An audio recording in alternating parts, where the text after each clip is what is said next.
43, meditation on faith. Unless devotion is solidly established, there is a risk that it will only be temporary. Some Buddhists, Tibetans, and others have tremendous devotion for a spiritual master, but as soon as that master dies, they suddenly lose it. They think that it's all over and their local Buddhist center closes. And yet, ultimately, whether the master is present in flesh and bone makes no difference.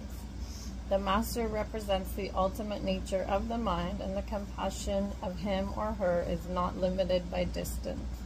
Anyone who recognizes the true dimension of the master will not tend to be attached to his human form. He knows that even though the master has left his or her physical casing, in the sphere of the absolute, his blessings and activity continue.